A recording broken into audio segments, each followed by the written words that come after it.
How you I doing, am Coach Glow? getting ready for church. Just a moment.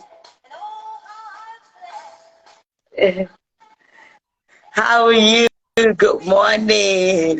Good. Good evening from Casey, Nigeria. Coach Glow, good evening from Nigeria. good morning from here. I'm Awesome. trying to add the pin the subject. Just a moment. All right. Yeah.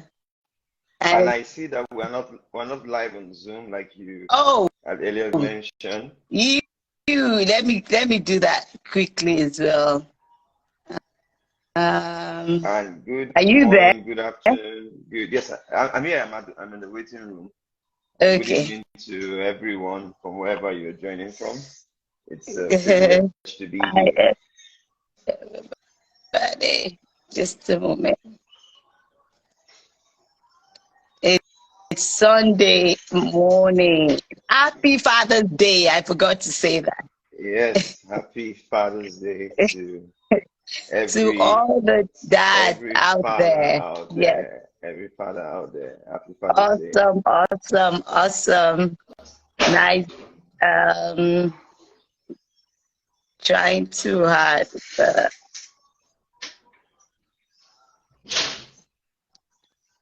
just a moment. And I can see you already have people joining in, so we're Yes, saying welcome to everyone I'm as in the, well. yeah, it's on. Great, great, great, great. Good morning. So let's get started. Ready when you Happy are. Fa- You said what? I said ready when you are. I'm, I'm Ready when you I'm are. almost I'm going to be going to church after, so I'm multitasking right now. Hmm, that thing Right called after multitasking. So let's not let's not open the kettle of the fish too soon. Well, I believe it's one of the things we will talk about today Yeah, as we yes, go along. yes, yes. Amazing. It's so nice to have you. Let me turn the music off so that we get into it. Hello, everybody. Thank you for joining. I can see some people joining us from. Can you still see me on Zoom? Am I Yes, I can see you okay? in both devices. Awesome, Uh, awesome, awesome. Our subject today, we're going to be talking about work-life balance, work-life integration for men. I'm super excited to have you, Coach Richard. What an honor. Thank you so much. it's an thank, honor to be thank, here and my pleasure thank you. to come on board. Thank you. Yeah. So I'm just going to give a brief intro about you and pass it over to you to tell our audience who KCR is, Coach Richard. So, Coach Richard Ogbomo, right? Did I say your last name well? Good. Absolutely, you did well. Of fondly called KCR, is a leading coach with almost 2 decades of leadership experience, and he's worked with several indigenous organizations, both public and private sector. He's a certified coach and happily married with kids. You didn't tell me how many, though. I'll find out. You find out. Okay, so it's so nice to have you, KCR. Thank you for doing this, and I'm sure our audience will be so they're going to be blessed or get one or two things that can impact them, because I know from seeing you, you're a great leader. And I love your passion for your family. I love during our meetings when you hold your baby. And I like that I saw that is a great example for, and you're a model for a lot of people. So let's jump into it. Can I ask you to please, what are the things that you would like your audience to know that I didn't mention about you? Okay. What are the things? Thank you so much, Coach Glow, for once again for the privilege of being year, I've asked myself, why did she circle me out of the bunch to be able to share something? So I'm hoping that I'll have something to share that will be worthwhile this evening. So who am I? You already mentioned, my name is Richard Ogbomo. I live in Lagos, Nigeria. I'm fondly called KCR, especially in a particular community of coaching kings. I was dubbed that name by my own coach and mentor. I am a bridge. That's how I like to see myself.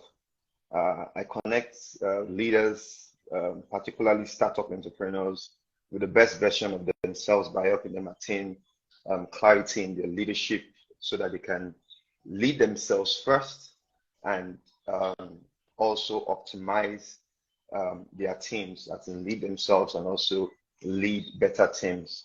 And I'm your go-to guy when the leader hits the mental block or simply just flatlines. I'm that man that is, by God's grace, gifted to help even through the foggiest of mental moments and ensure that such leaders level up. So that's who I am. And the question is, what do I do? I'm an executive coach. I'm an entrepreneur. For about a decade, I've led and also sat on the board as an executive for a leading electronic security outfit here in Lagos called Third Eye. We consult for our clients and help them integrate their systems. And that's most of their low voltage systems. So we get all the systems talking in a way that gives the client optimum security and helps them feel like their intellectual property, their critical properties, their facilities are protected. What do? I also lead my family. I'm a husband, so a brilliant wife. I made two amazing sons and one beautiful daughter. So now you know the number. and you can see Oh that my goodness. I talked about my family as part of what I do. And the reason I said that is because I see my home front as an assignment. So I lead my family by God's grace in a way that helps my children to be well prepared to face the world that they live in now, which is quite different from what we grew up in the time that we were their age. So I am intentional about my home front. So that's who I am and what I do in a nutshell. Thank you, Coach Blue. Amazing, amazing, amazing. See, I wanted to say we have a lot of things in common. We Tell have me. quite a number. We're going to continue this conversation after. I'm Okay. also blessed with a daughter, but mine is the first, All right. and then two boys. I And flipped it on Z. I flipped it on Z. you flip. Nice. So we have a lot in common. I'm an agilist as well. I am also I've led in consulted and trained in the public and private sector for about 2 decades as well. So we have a lot in common, and I love your passion for your family. You mentioned something. You said your home front is an assignment. Mm-hmm. Why is that? How? Absolutely. So you see, if arguably the greatest book ever written, Yeah. if you could call it that, a book, is the Bible. And if you read the first parts of the Bible in Genesis, when God introduced man, God introduced man as a family. As a matter of fact, when man was without a family, God called it imperfect. He said it is not good. I mean, if the creator of something says it's not good, that means the creator knows that he can improve on it. So God says, you know what, I'm going to bring my innovative best in making this man a family. So what did God create? God did not create a house out of the man. He didn't put a man to sleep and then create some cars, which he could have done, or create more animals, because he had been creating animals. Instead, he put a man to sleep and took after the man and created a woman, right? Yeah. And when the woman came forth, the man's response was, at last, aha. You know, from where we come from, you are, and as Africa will say, this says, at last, this is the one I've been looking for. the flesh of my flesh, the bones of my bones. She shall be called woman, taken from man. So, and then it says, for this reason, a man leaves his father and mother, right? And he will join to his wife, and the two become one.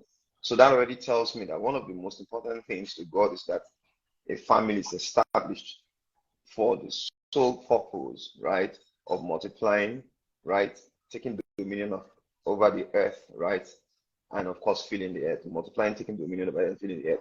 And what I see in that, it didn't say man created a church or man created a ministry. So when I say my family, my home front is an assignment, I'm taking the very first assignment which God gave to man, and which is the assignment of being united with your wife. I mean, for those of us that are married, and creating a godly home. Amazing. That is so, that's so good. You know, and that's an aspect of coaching that I know that is when you're coaching a client and it gets to a point of that aha moment, and they're able, that's when light dawn on them to see that, oh, there's a breakthrough. There's a breakthrough here. Absolutely. So as you're talking about God creating Adam, I was like, Interestingly, yesterday I was looking at, I don't want to go off our topic, but just want to mention it quickly. It was looking at why Eve went ahead and ate that the fruit that was given to her by, and so I was just asking God that, okay, why did she do that? And the Holy Spirit said to me that it was because she had information and not a revelation. So that's so powerful to see that you mentioned that our moment. It's revelation. When we have a revelation of who we are, it helps us to live a life of wholeness, you know. It helps us to create that balance. So tell me, what I know you have mentioned it, but in your own term as men, what's work-life balance like for men? Absolutely. Thank you. That's a very, very good question. So when we talk about work-life balance, you know, I remember a conversation we had a few days ago. And I said I totally don't believe in work-life balance. Yeah.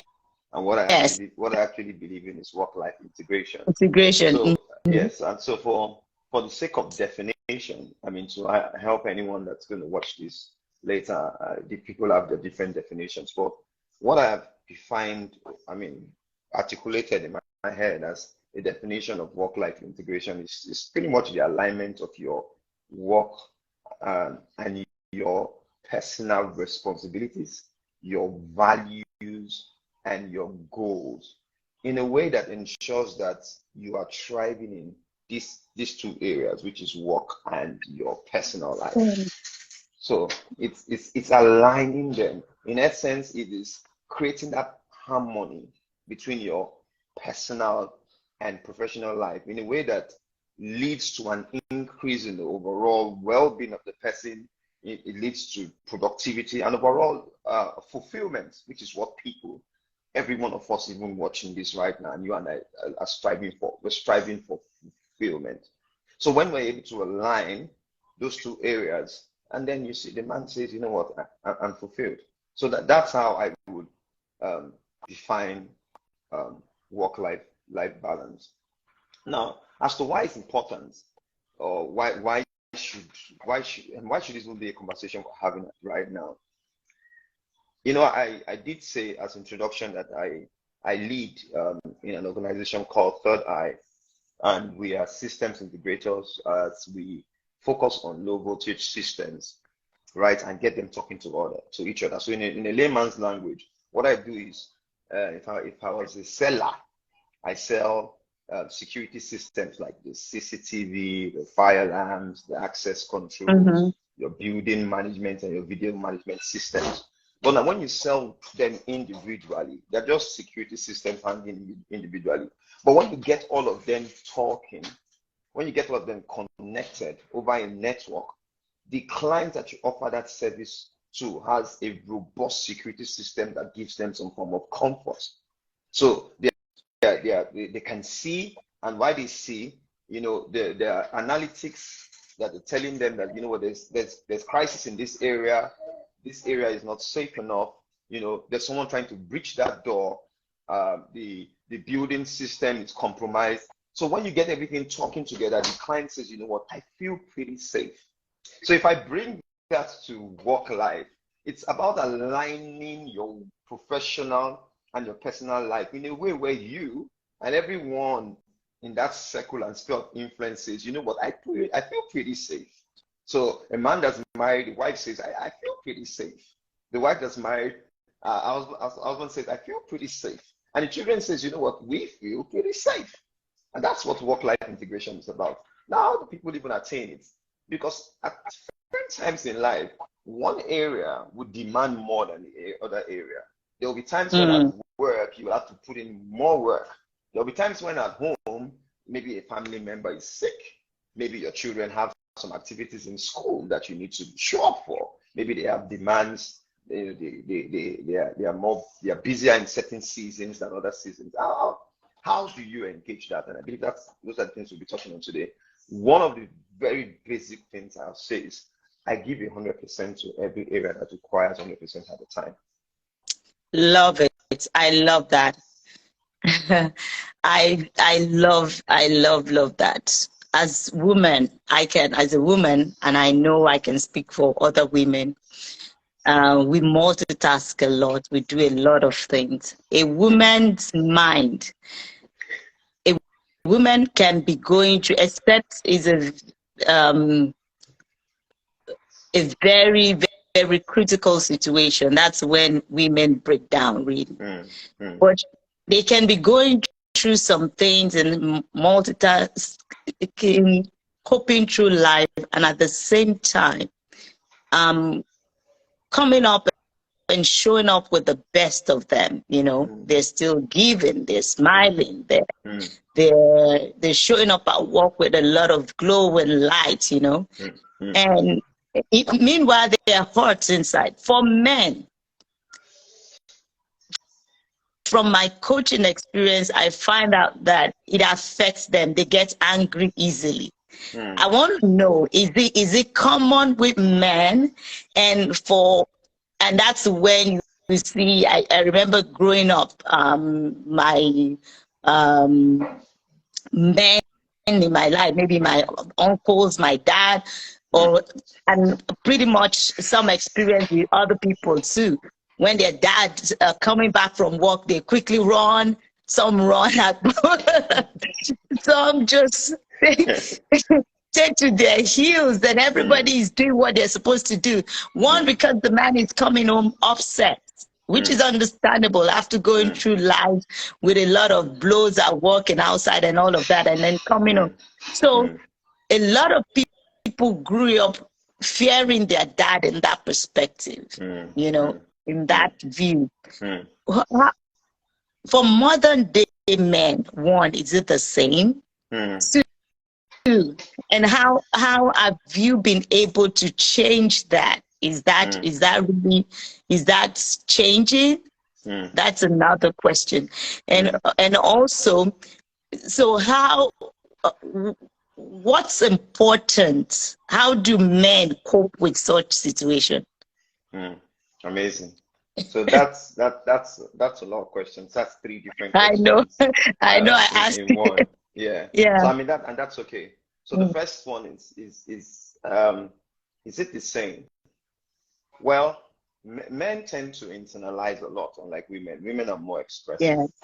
So a man can be carrying the world on his shoulder and he's just going through the motions by himself, But in most cases, those thoughts are randomized. In fact, if you could give it a word, they're actually worrying. They're worrying, but they're worrying by themselves. They're not talking to other people about it, but they're not even expressing it. And then something happens. and that's where you have that what they call transferred aggression. So is it the same? I think it's the same, um, especially when the man internalizes and doesn't have a means or a method of expression. So it's certainly be the same because nothing has changed. The only thing that leads to different outcome, right, is a different input. So when you have a different input, of course, you will have a different outcome. So if I was like my father, just following the same input of internalizing and having a strong community that supports me, not being able to communicate and express how I feel with my significant other, right? Then I will be doing the same thing. It means that when I come home, the same way we used to disappear, when our parents come home, that's how my children will disappear. But guess Yeah. what? When I come home, my children run to the door, Papa, Papa, so that makes me know that I'm doing something different, right?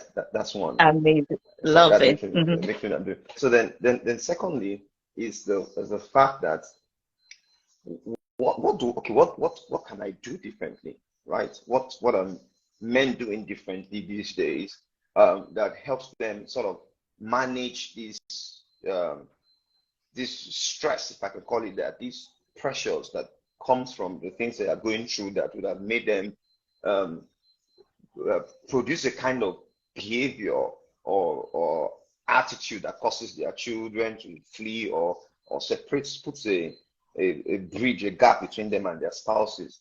I think Yeah. that there are a lot of things to do.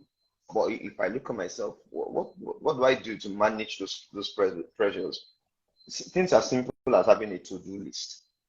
Because the moment you put it in paper, the task that you need to fulfill or achieve, you've taken it away from your head, so you have freed up some mental space.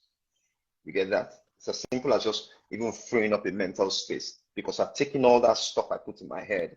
I needed to do stuff. They're just randomized, scattered everywhere. I just take them and I put them on paper.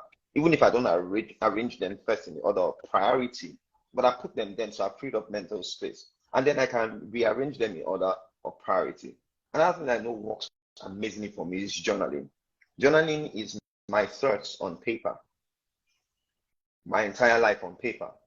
So every emotion that I felt, right, I'm able to give it a name. Most times men cannot give their emotions a name. And when you cannot name it, you cannot tame it. When you cannot name it, you I cannot love that. tame it. Wow. You have to be able to name it if you want to tame it. You have to be able to say this is anger to be able to deal with anger. You have to be able to say this is pride in order to be able to deal with pride. I love that. Right? So I, Yeah. I name it so that I can tame it. Right? And again, I set time for activities in my own front. So and I give those and I keep those schedules. For example, today is movie night for the boys. In fact, the younger one has told me, "What time did you say this your Instagram live is again?" I said 4 to 5. He said 4 to 5, right? So he has calculated 1 hour, meaning, Oga, after 1 hour, shut it down and come and fulfill your Your obligation duty. of movie night. So I love it. that is going to happen. That's going to happen. Then for the wifey, we have like a date night. It's Friday. Even in the days where I'm in my low mentally, because I'm not a superhuman, there'll be days I'll be in my mental low when I don't want to even do anything that causes this relationship to grow. I just want to be selfish. There are seasons in people's life like that. She will remind me, Friday night is date night. What are we doing for date night? And then we take turns in hosting each other on the date night to make it more creative. So again, that already creates gives me some form of not an activity, Yeah. an intervention that helps me not be like the past man that's not able to express himself. Another thing that I think is very, very basic for men to do is outsource. You can't do everything by yourself. Everything. Love Outsource. that. And guess what? And when I say outsource, someone is like, you know what, get an outsourcing company. No, that's what I mean. For you guys in the Western world, something as simple as outsourcing the mowing of your lawn. So that time you could have used on a Sunday or a Saturday to mow the lawn will take you 1 hour, 30 minutes or 2 hours. And when you're done, you are pretty tired. You can use that You time can to pay invest. attention. Just invest that time in speaking or conversing with your wife, or walking around to those beautiful parks in your neighborhood, or spending some time playing with the kids. For those of us here in Africa, where there's not as much DIY, outsource your compound to your megad. Pay somebody to help you clean up your environment, wash your car, look after the house. Not like the guy is a security man, because he cannot really protect you from anything. But it's just opening the gate and closing the gate, you know. And then if I want to add to that, I'll say rest. Rest increases productivity. Resting increases your productivity. The more you rest, you're more refreshed and you're able to deal with the pressures that will come after. I mean, I could go on and on and on. Then, Yes, of course, what you said, avoid multitasking.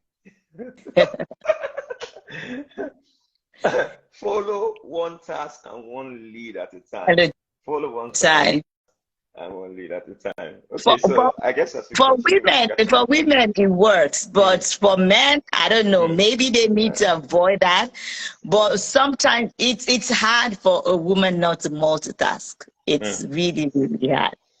Are you You sure you know. want to go down that road lane and let me talk about multitasking and talk No, about the but productivity of that multitasking? brings me. I think we're going to get another life to do that. But Okay. that brings me to my second question, because I was like, so having this work-life integration, it's actually a set of skill based on what you've outlined. And I believe so much that it has to be developed with intention, with intentionality. You have to be intentional about developing this skill, growing this skill. So that's the point where perhaps needing a coach is important, because a lot of people assume, that it's okay, that they know it, or they have it, or maybe here in the world is becoming so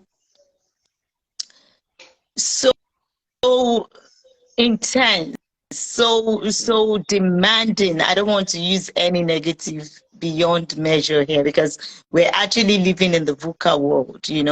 So a lot of people, there's living a life by intention is becoming more important. It's becoming so necessary for people. Would you advise for men as much as possible to get a coach?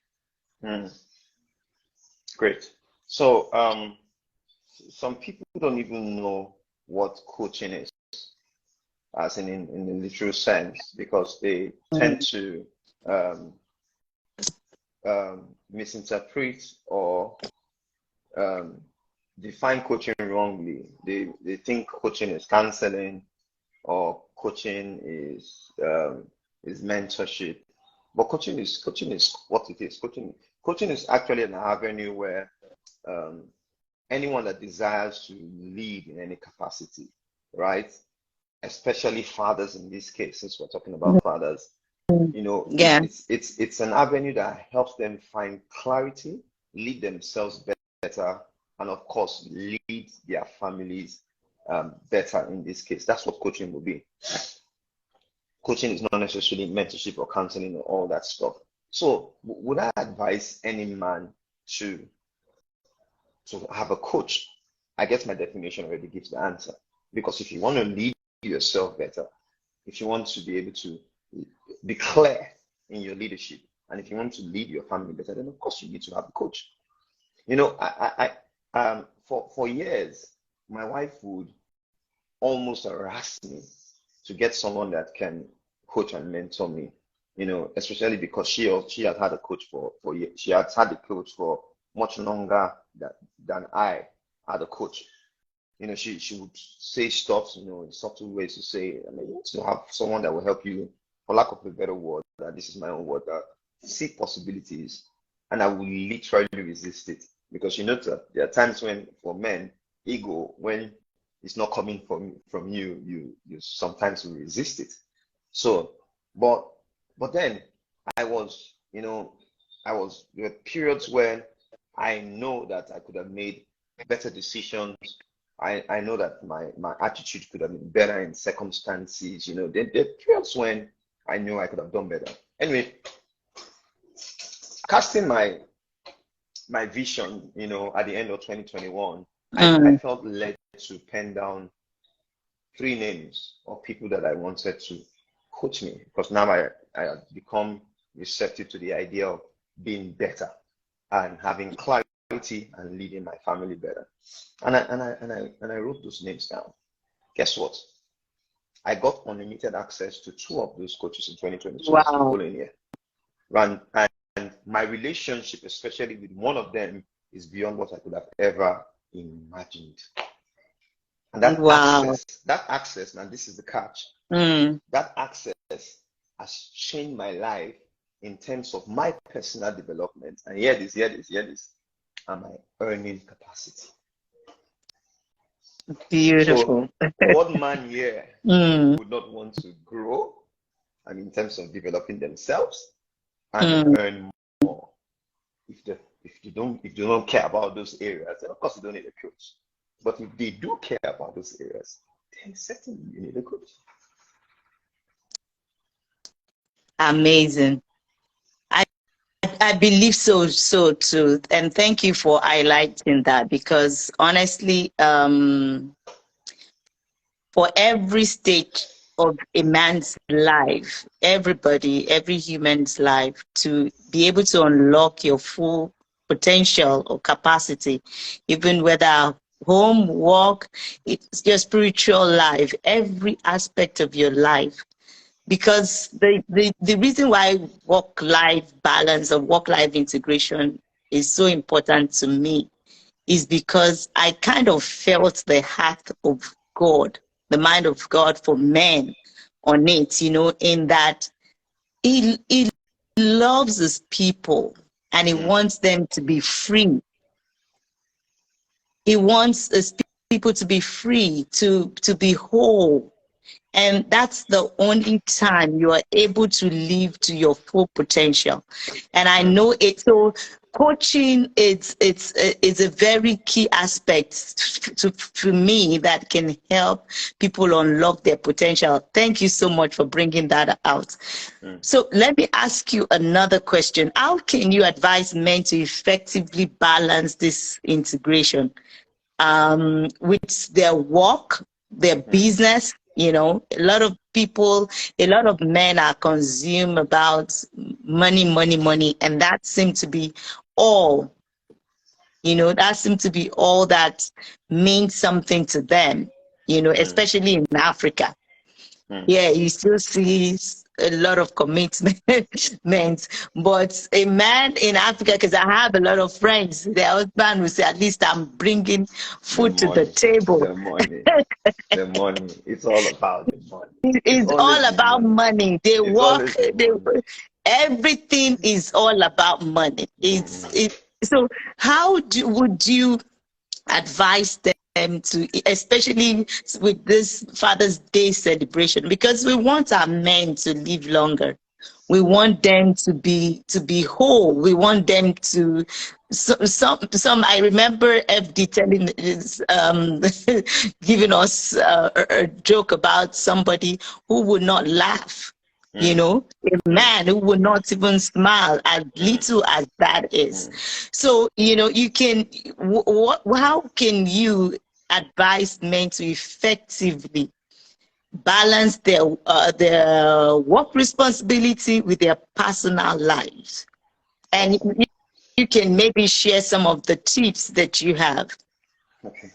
In fact, that's such a beautiful question as well. Thank you, Jigo Investment, for saying you love this conversation. So I see somebody saying that. I see that as well. Thank you. I'll just go. You said, so if I could share, I believe stories are the greatest way of learning, and I also believe that, okay, I'll just say something. So personally, I also have a teaching part Yeah. to me. I have the privilege of being able to teach in One different minute. capacities. Yeah. And Mm-hmm. I felt like, because I'm a believer, right? And Mm-hmm. so I felt like once upon a time, the Holy Spirit was saying to me that what you are not able to practice, don't teach it. And of course, he gave me Mm, scriptures I about love that. how teachers will be doubly held responsible for the things that they teach.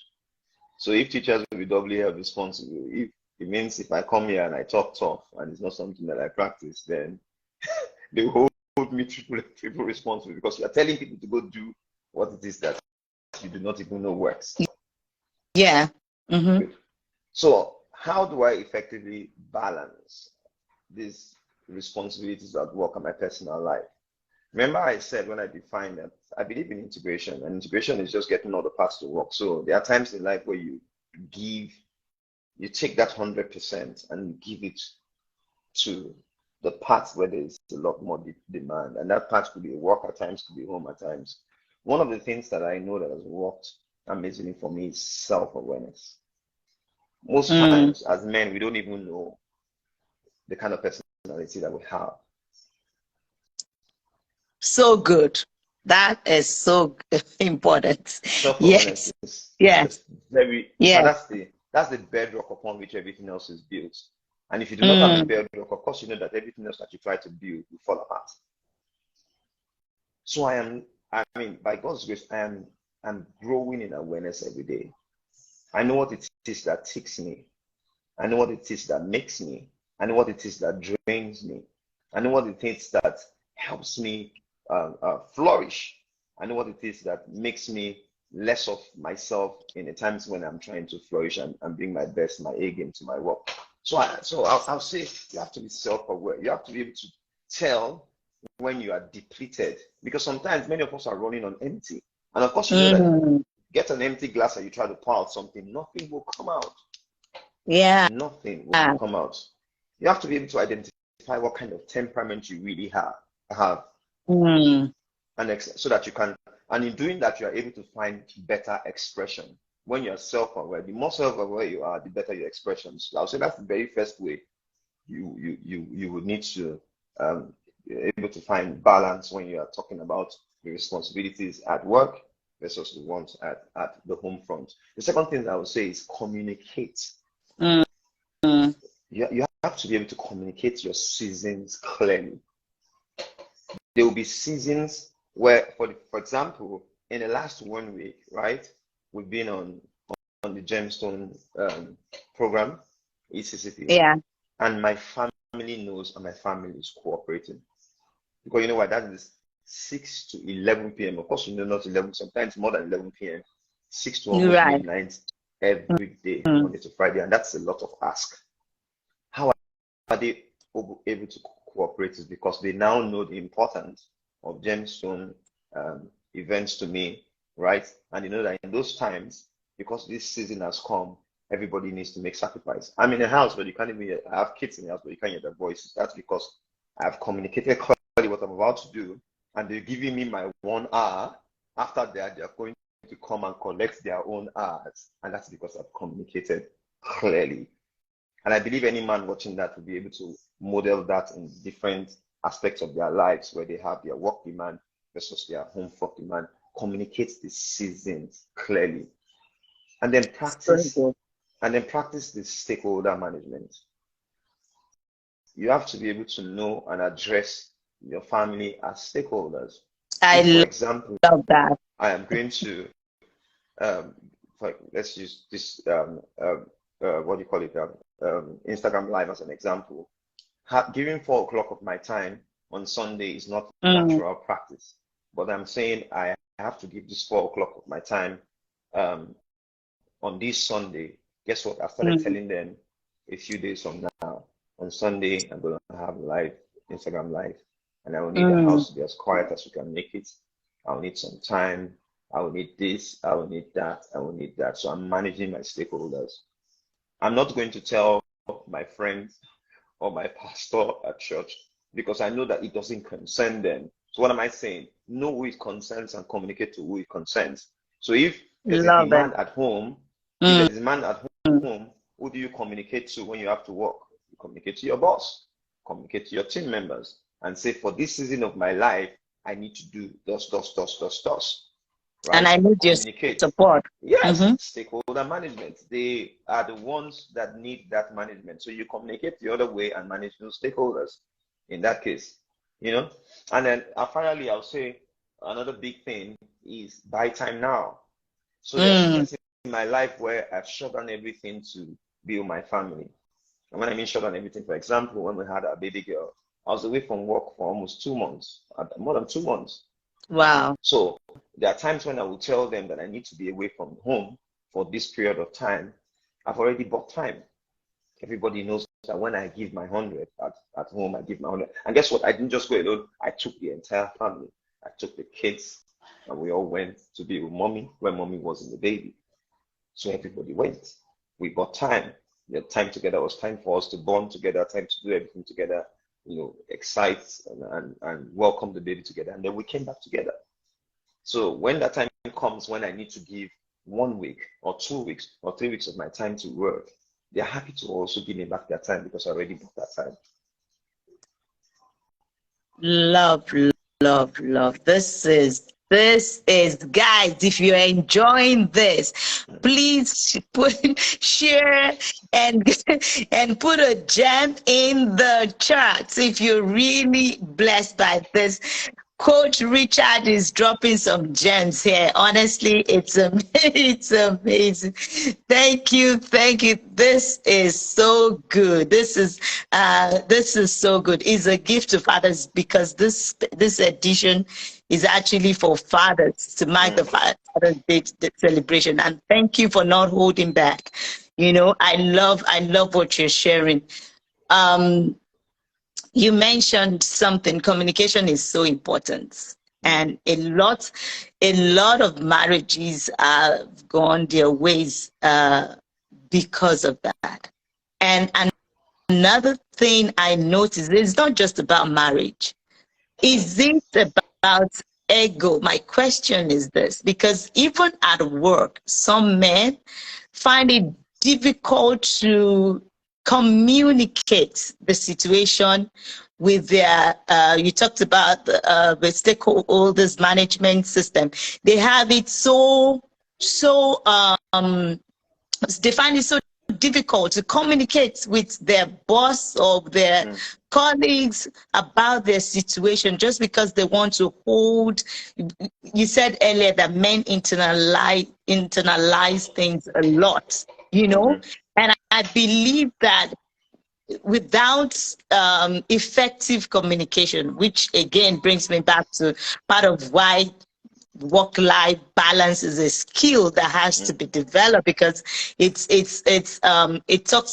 touches every aspect of your life. Sure. Having setting boundaries, time management, emotional intelligence, it just touches all the areas of your life that makes you awesome, that gives you that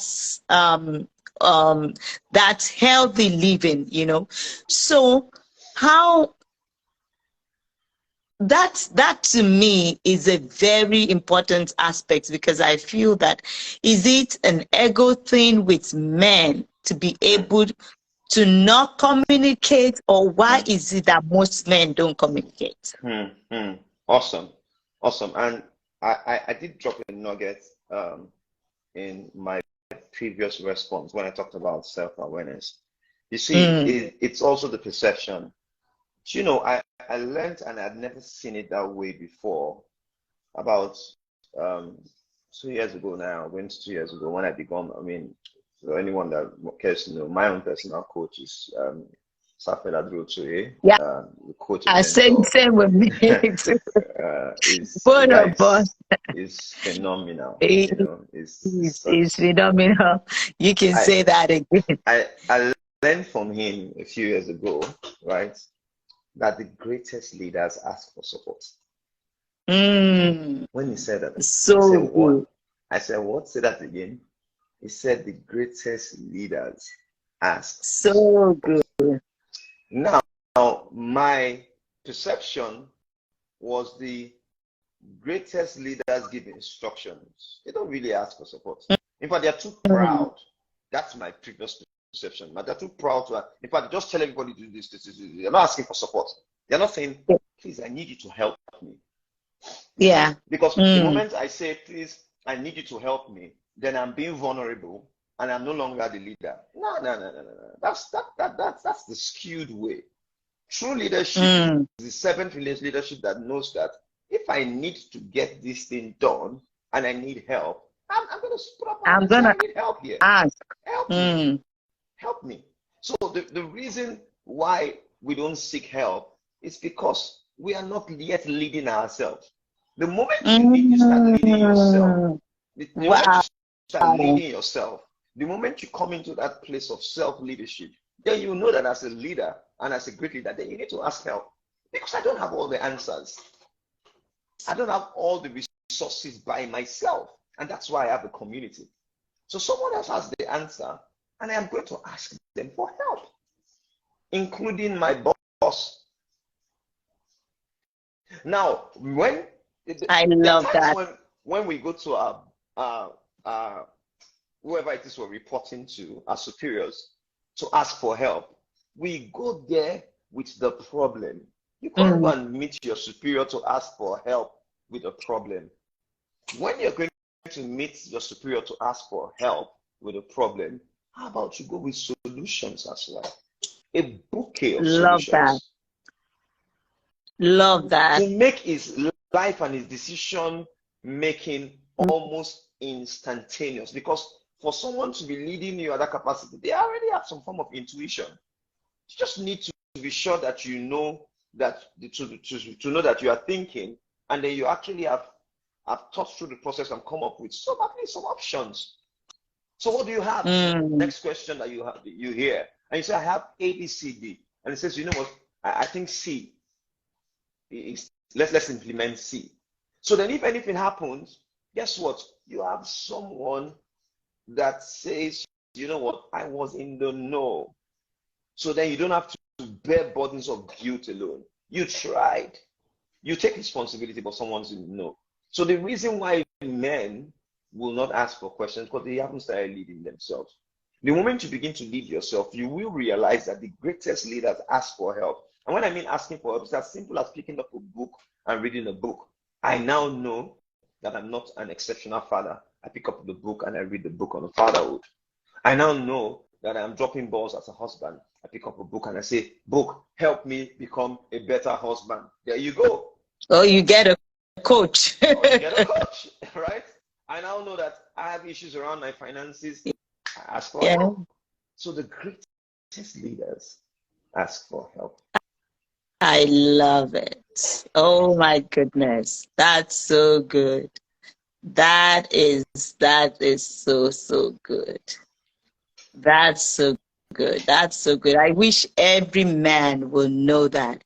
It will ease off even asking your spouse for help. For help. Do you know that most men find it hard to say that, to ask their spouse, their wives? The lion and the conqueror ask for help from this woman. No way. Do you? Meanwhile, sorry to add, Coach Joe. Yeah. The Bible says God gave her as a helpmate. Not a house help. Helpmate. Meaning, because of this woman, things will be easier for you. You have someone that will help you on the journey. Helpmate. And see, I need to say this. If you are able to achieve 100, when she helps you, you will achieve 1,000. I'm telling you. If you are able to achieve 1,000, when she helps you, it is 10,000. At the end of the day, the glory is for both of you. When I was in the US in February, when my daughter came, I did an analysis. I studied because I saw a lot of my friends, old friends. And I came to the realization that my friends that were thriving more were the friends that were in harmony with their wives. They were doing things together. I could tell they were the ones that told me, well, I mean, this is our house. We've done the mortgage thus far. I saw the quality of their lives. I saw the quality of the children's lives. I saw that they had time for this. I saw their spirituality versus the ones that I could tell were struggling in their home front. Mm. The ones that were receiving help from their spouses, and it could be the husband helping the wife helping, those ones were thriving a whole lot better. And that this is not casting down or looking down or talking down on people that are single parents and that. I mean, if you're a single parent and you're watching this, I'm saying that you are an MVP, right? Yeah. Because you're being a father, you're being a mother all by yourself. Yeah. But I'm saying in situations where there was a man and a woman in the picture and they were living together, the ones that seem to be thriving more and taking advantage of the system in the United States of America were the ones who were asking each other for help. Even everywhere is a spiritual law. It's a spiritual law because it's in the Bible. The Bible says one child will chase 1,000 and two will chase 10,000. And you said it amazingly because did you see said that message from GO Investment? GO Investment, God bless you. Thank and we can you say so much. we are rooting for you. All the best. And of course, if you need to have a conversation follow up, Coach Glow is your go-to person. Amazing. Thank you so much. This is amazing. I just wish that many people I knew that this live was going to be so impactful. I wanted us to, but I'm sure we'll have to do this again. Coach Richard, we obviously need to, because I know that when people hear it, a lot of people will be transformed. You know, there are too many things that we just brush aside. We live as though they are not important, but they are the sole reason why we are where we are in life, where there's no much progress, where there is no, and until we create that avenue where we are self-aware, like you mentioned, and able to assess ourselves. What's the definition of insanity? Doing the same thing the same way and expecting a different result. Right. It never works like that. Somebody has to say, I've had enough. This is the turning point. So good. Somebody will have to decide and take your life, you know, in your own hands and begin to rewrite your story. And it's never too late. And that's one thing I love about it. It's never too late. Someone said, I don't know if it's an adage in Yoruba, that the day you wake up is your morning. It's never too late. You know? Interesting. That's one of my personal mantras now. The day you wake up is your morning. It's your morning. It's never too late. So it's important to just believe that this thing is possible, and it's not hard. It's not difficult. It's not.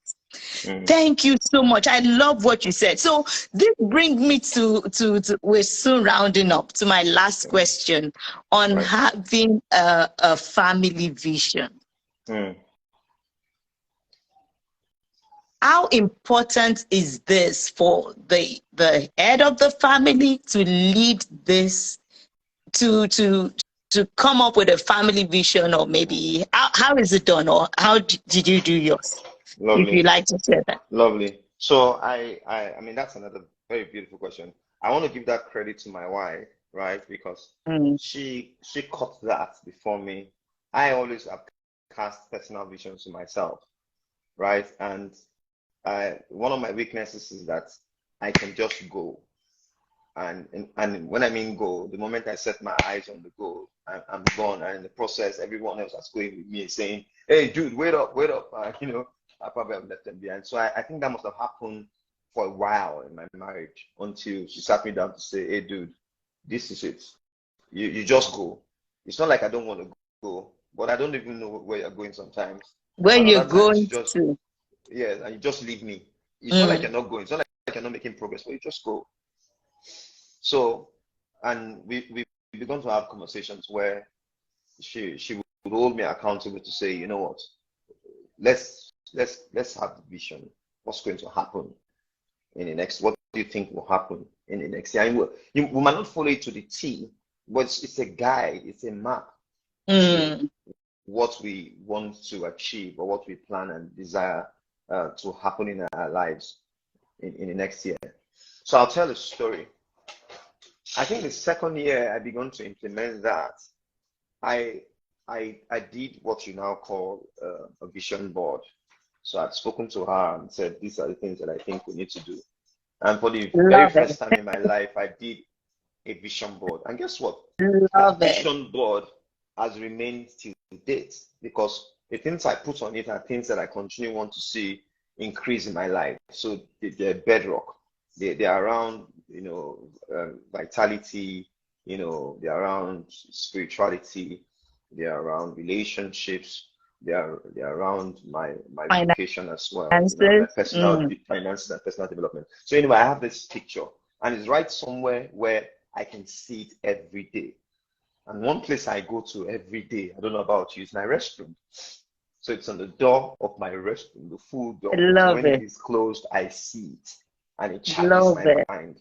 So for the first time, I put that vision. And one of the things I put down there is I had a vision of a picture of someone letting down their hair, which is supposed to be my wife, because in that period of her life, she was taking up a lot of responsibilities, and I could tell that she was a little bit stressed. So I cast that as a vision, and I shared that. But interestingly, in that year, it was the year where I'd also stretched myself financially, so I couldn't tell what it would be or how we will be able to get her to let her head down. Fast forward, long story short, that summer we went on a vacation. We were able to go on a very, very good vacation, and during the vacation I was observing to see if she was actually letting her head down, and she was having the time of her life. So one of the things we do during the vacations is that when we land into the city, we just get the car and we just drive. I remember that's the very first time I drove for 6,900 miles in the United States. 6,900 miles. That tells you the distance, the amount of cities we got to see. Just we're going from city to city, hanging out with people that made us feel loved and welcome, So that happened because it was a vision. Okay. Now, how important is it, and what do we do? We sit down at the end of the year, or at the beginning of the end of the year, or at the beginning of the year together. She already has a vision. I have my own vision as well, and then we marry it. We want this and this to happen to our boys. We cast vision again around their leisure, around their development, around the skills that they have. We believe God has given to them that we're trying to fine-tune. We also cast vision around ourselves. What is it she wants to do? What is it I want to do? So at least we can hold each other accountable and cast vision. We bring it together in unison. And I will end with this story. In the Bible, God gave Adam a compelling vision. Adam carried, and I think it was you who said it, Adam had all that vision that was now information to Eve. Yes. But because there was no conversion, it was just information, and it couldn't lead to a transformation. It was just good information. I mean, I heard that phrase from one of our mentees in the School of Discovery. It was just information that did not have application, so it could not lead to any kind of transformation. Now, what happened when Adam did not share that vision effectively with Eve? Eve didn't know what to do, to the point Eve started having a conversation and vision sharing with the serpent. I'm telling you, I was just thinking about that yesterday. That was vision sharing. Hey, it was vision sharing. Eve, do you want to see more and know more? Yes, I will. Okay. If you chop that fruit, you will see more and know more. Really? Yes. Okay, why don't you want to eat the fruit? Because I think it will offend God, though. In fact, God said if we do it, we are dead people. Say, no, you won't die. You won't die.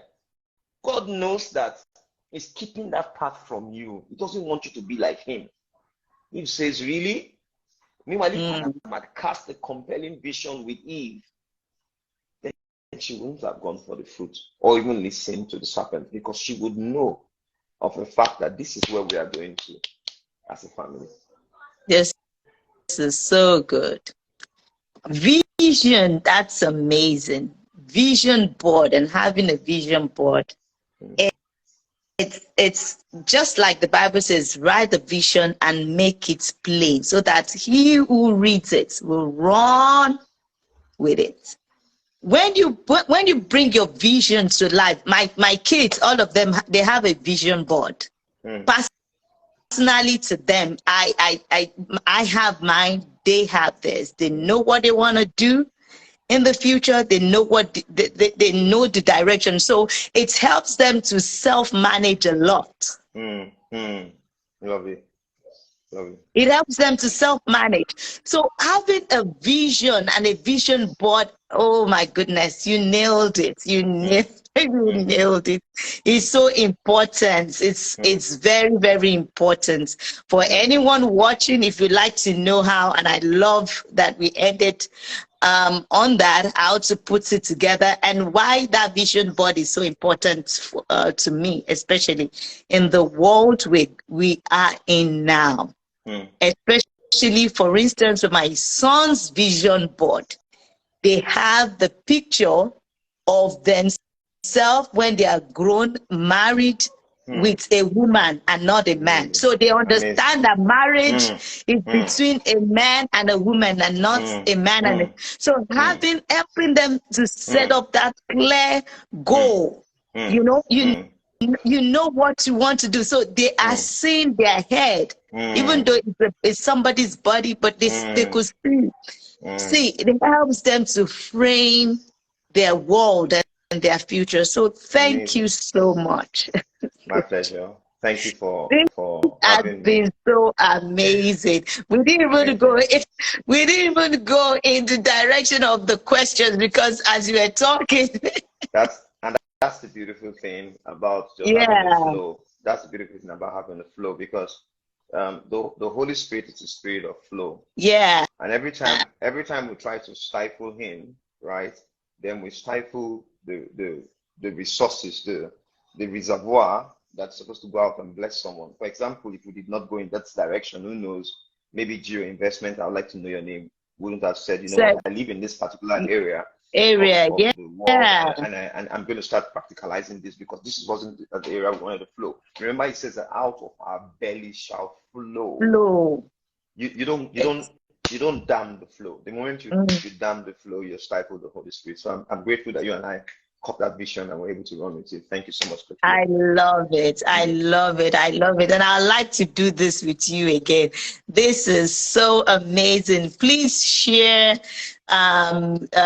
connect if you want to. I just hope that so many, because this is a gift to fathers, honestly. Thank you so much, Geo Investments. Thank you. This is amazing. I will certainly hook up with you. We have to do this again. It will be my pleasure as well. My love to the family, and happy Father's Day. Well. Thank you. I just want to say thank you again, Coach Blue, for the opportunity and the confidence you bestowed on me to be able to come into this call with you. Thank you. I love it. Thank you so much. Thank you, everyone. Happy Father's Day to all the fathers out there. God bless you all. Yeah. Please watch, share. Thank you. Bye, everyone. Bye. Bye. You too.